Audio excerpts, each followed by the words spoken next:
Good morning students. तो students, हमारा जो टॉपिक है रेस्पिरेशन हम कर रहे हैं।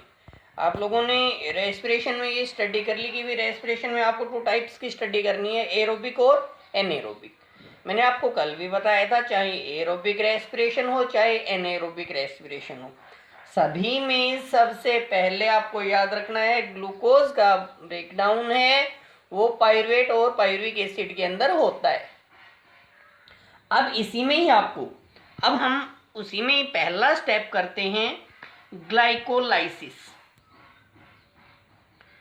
इसमें आपको याद रखना है the term glycolysis has originated from the Greek words. Glycolysis है वो ग्रीक वर्ड से, ग्लाइकोलाइसिस वर्ड बना हुआ है। कौन कौन से ग्रीक वर्ड से बना हुआ है? ग्लाइकोज, ग्लाइकोज फॉर शुगर, शुगर के लिए तो ग्लाइकोज वर्ड लिया गया, and lysis for splitting, splitting का मतलब होता है टूटना, तो शुगर का टूटना हो गया ग्लाइकोलाइसिस का meaning. The scheme of glycolysis was first described bye, जो स्कीम है ग्लाइकोलाइसिस की सबसे पहले 3 साइंटिस्टों ने दी। तीनों के आप नाम याद रखना, Embden, Meyerhof and Parnas, and is often refer to as EMP pathway. इसी बेस पे ही इन तीनों साइंटिस्ट का एक एक वर्ड लिया गया, ईएमपी, इसलिए इसको ईएमपी पाथवे कहा गया। अब थोड़ा सा इस ग्लाइकोलाइसिस के बारे में हम थोड़ा सा और स्टडी करते हैं। The breakdown of glucose to pyruvic acid is called glycolysis. हम बार बार इसके बारे में डिस्कस कर रहे हैं कि भी ग्लूकोज का पायरुविक एसिड के अंदर टूटना, ब्रेकडाउन होना, इस प्रोसेस को ग्लाइकोलाइसिस कहा जाता है। This process occurs in the cytoplasm of the cell, ये प्रोसेस सेल के साइटोप्लाज्म के अंदर होती and is present in all living organisms, चाहे एरोब्स हो चाहे एनेरोब्स हो, सभी के अंदर ये प्रोसेस होती है। In this process glucose undergoes oxidation to form 2 molecules of pyruvic acid. इस प्रोसेस में जब एक ग्लूकोज मॉलिक्यूल्स का ब्रेकडाउन होगा तो 2 पायरुविक एसिड के मॉलिक्यूल्स हमें मिलेंगे, प्रोड्यूस होंगे। तो ये आप लोगों को सिंपल टर्म्स में ग्लाइकोलाइसिस के बारे में करना है। ग्लाइकोलाइसिस एक 10 स्टेप्स के अंदर होती है। मैं आपको वो 10 स्टेप्स भी लिखवाऊंगा, आप थोड़े से उन स्टेप्स के बारे में स्टडी करना और जितना हो सके उतने वो स्टेप्स याद रख लेना। आपके सिलेबस में मेनली यही टॉपिक आता है, फिर भी इनके बारे में मैं आप लोगों को थोड़ा थोड़ा सा ग्लाइकोलाइसिस के बारे में एक्सप्लेनेशन बताऊंगा। तो इसमें थोड़ा सा आप याद रखना, सबसे पहले आप लिखेंगे ग्लूकोज। ग्लूकोज का जब ब्रेकडाउन होगा तो वो होगा ग्लूकोज 6 फॉस्फेट के अंदर। फिर ग्लूकोज 6 फॉस्फेट का जो ब्रेकडाउन होगा वो होगा फ्रैक्टोज 6 फॉस्फेट के अंदर। फ्रैक्टोज 6 फॉस्फेट का जब ब्रेकडाउन होगा तो फ्रैक्टोज 1,6 बिस फॉस्फेट के अंदर। ऐसे ही ब्रेकडाउन 10 स्टेप्स हैं, मैं आप लोगों को ये 10 के 10 स्टेप्स लिखवाऊंगा। तो अब देखो आप लोग इन स्टेप्स के बारे में ग्लाइकोलाइसिस के। सबसे पहले बेटे आप लोग याद रखेंगे भाई ग्लूकोज, ठीक है। अब ग्लूकोज का सबसे पहले जो ब्रेकडाउन हुआ है वो हुआ ग्लूकोज 6 फॉस्फेट के अंदर। पहले आप ये वर्ड्स याद रखेंगे, उसके बाद आपको एटीपी वाले बताएंगे।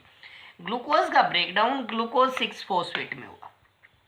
ग्लूकोज 6 फॉस्फेट कन्वर्ट हुआ फ्रैक्टोज 6 फॉस्फेट के अंदर। फिर फ्रैक्टोज 6 फॉस्फेट का ब्रेकडाउन हुआ फ्रैक्टोज 1,6 बिस फॉस्फेट के अंदर। इसके बाद फ्रैक्टोज 1,6 बिस फॉस्फेट से बना ग्लिसरल्डिहाइड 3 फॉस्फेट, जिसको हम बोल सकते हैं भाई ये ट्रायल्स फॉस्फेट है, ग्लिसरल्डिहाइड 3 फॉस्फेट और डाइहाइड्रोक्सी एसीटोन फॉस्फेट। ये रिवर्सिबल रिएक्शन है, इससे ये बन रहा है तो इससे वापस ये बन जाएगा, डाइहाइड्रोक्सी एसीटोन फॉस्फेट है। अब आपको ये रिएक्शन, ये स्टेप्स करने, ग्लिसरल्डिहाइड 3 फॉस्फेट से बना 1,3 बिस फॉस्फोग्लिसरिक एसिड, 1,3 बिस फॉस्फोग्लिसरिक एसिड कन्वर्ट होगा किसमें, 3 phosphoglyceric acid, 3 phosphoglyceric acid convert होगा किसमें, 2 फॉस्फोग्लिसरेट के अंदर। 2 फॉस्फोग्लिसरेट से क्या बना, फॉस्फोइनोल पायरुवेट, और फॉस्फोइनोल पायरुवेट से क्या बना, पायरुविक एसिड। मैंने आपको पहले भी बताया था कि भाई ग्लूकोज के ब्रेकडाउन से 2 पायरुविक एसिड के मॉलिक्यूल्स बनेंगे। अब इन्हीं के बारे में एक बार आप ये देखें कि एटीपी कहाँ बन रहे हैं और कहाँ इसमें यूज हो रहे हैं, क्योंकि एक्चुअल जो ग्लाइकोलाइसिस होगी तो उसमें हमें ये भी याद रखना है कि भाई कितने एटीपी के मॉलिक्यूल्स बने। अब देखो सबसे पहले स्टेप पे ग्लूकोज है, ग्लूकोज किसमें कन्वर्ट हो रहा है, ग्लूकोज 6 फॉस्फेट में। यहाँ एटीपी बन नहीं रही, यहाँ एटीपी का यूज हो रहा है, एनर्जी रिलीज नहीं हो रही, यहाँ एनर्जी का रिलीज हो रहा है। एटीपी का यूज हुआ है जिससे एनर्जी रिलीज होती है, और एटीपी का ब्रेकडाउन होने के बाद एडीपी बनती है। यानी कि आपको सिर्फ ये याद रखना है यहाँ एटीपी का मॉलिक्यूल्स यूज हुआ है, बना नहीं है। उसके बाद आप थर्ड स्टेप पे आए, फ्रैक्टोज 6 फॉस्फेट। फ्रैक्टोज 6 फॉस्फेट से फ्रैक्टोज 1,6 बिस फॉस्फेट बना। यहाँ भी एटीपी का यूज हुआ, एटीपी की फॉर्मेशन नहीं हुई, यहाँ भी एटीपी का क्या हुआ है, यूज हुआ। तो अब तक आप लोगों ने यहाँ तक इन स्टेप्स में देखा कि 2 एटीपी के जो मॉलिक्यूल्स हैं वो यूज हुए। नेक्स्ट आगे देखो, अब ग्लिसरल्डिहाइड 3 फॉस्फेट। ग्लिसरल्डिहाइड 3 फॉस्फेट से बनता है 1,3 बिस फॉस्फोग्लिसरिक एसिड।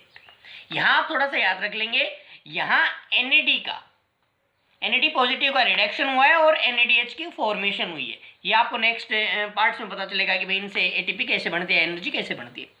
तो अब यहाँ मोस्ट इंपॉर्टेंट स्टेप इसका यहाँ है 1,3 बिस फॉस्फोग्लिसरिक एसिड। इससे क्या बना, 3 फॉस्फोग्लिसरिक एसिड। यहाँ एडीपी से एटीपी की फॉर्मेशन हुई। नेक्स्ट 3 फॉस्फोग्लिसरिक एसिड, फिर 2 फॉस्फोग्लिसरेट। अब इसके बाद आपको अब यहां देखना है लास्ट स्टेप, पायरुविक एसिड बन रहा है ना, वहां पे देखेंगे फॉस्फोइनोल पायरुवेट से जब पायरुविक एसिड बनता है तो यहां भी एक एटीपी का मॉलिक्यूल्स बन रहा है। अब जो आपको याद रखना है, देखो 2 एटीपी के मॉलिक्यूल्स कंज्यूम हुए हैं यहाँ पे, और यहां अब आप देखेंगे तो मैंने आपको बताया था कि भाई 2 पायरुविक एसिड के मॉलिक्यूल्स बनते हैं। तो यहाँ जब आप 2 पायरुविक एसिड के मॉलिक्यूल्स बनाओगे, जैसे यहाँ अगर हम 2 लिख दें तो 2 पायरुविक एसिड के मॉलिक्यूल्स बन गए ना। तो ऐसे ही आपको क्या याद रखना कि भाई यहाँ ग्लिसरल्डिहाइड 3 फॉस्फेट से ये जो मॉलिक्यूल्स बन रहे हैं, ये 2 मॉलिक्यूल्स बन रहे हैं सारे।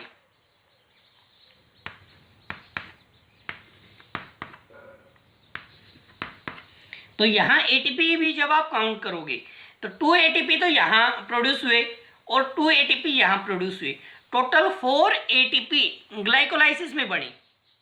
टोटल एटीपी 4 बने ग्लाइकोलाइसिस में। भाई 2 यहाँ पे फॉर्मेशन हुई और 2 यहाँ पे फॉर्मेशन हो रही है, लेकिन 2 एटीपी कंज्यूम भी हो गए, यूज हो गए। तो अगर नेट गेन की बात होगी तो नेट गेन में आप ये बताएंगे कि 2 एटीपीज का ही नेट गेन हुआ। भाई 4 बने, 2 इसमें यूज हो रहे हैं तो 2 ही बचे ना, कि नेट गेन तो 2 का ही हुआ। तो ये आपको ग्लाइकोलाइसिस में करना है। इस ग्लाइकोलाइसिस में बहुत सारे एंजाइम्स का भी यूज होता है, आप याद रखेंगे, क्योंकि बगैर एंजाइम्स ये प्रोसेस नहीं हो रही है। तो इनमें मेनली तो आप ये याद रख लेना कि भाई ग्लूकोज है ना, जो ग्लूकोज 6 फॉस्फेट बन रहा है तो इसके लिए हेक्सोकाइनेज एंजाइम होता है। ग्लूकोज 6 फॉस्फेट बन रहा है, यहाँ जो एंजाइम, जो बहुत सारे एंजाइम्स यूज होते हैं, फिर भी आप स्टार्ट वाले एक स्टेप का याद रख लेना, हेक्सोकाइनेज एंजाइम। ये एनटीएससी के सिलेबस के लिए है बेटा, 10th के सिलेबस में आप लोगों को कंप्लीट ये याद रखने की जरूरत नहीं है, लेकिन जो स्टूडेंट एनटीएससी का एग्जाम देगा उसमें इसमें से क्वेश्चन आ सकता है। तो आप आराम से याद रखना, पहले ही ये स्टेप्स याद कर लेना, फिर एटीपी के मॉलिक्यूल्स के बारे में स्टडी कर लेना। आसान है, एक बार अगर आप सोच समझ के याद करोगे तो 10 के 10 इजीली आपको याद हो जाएंगे।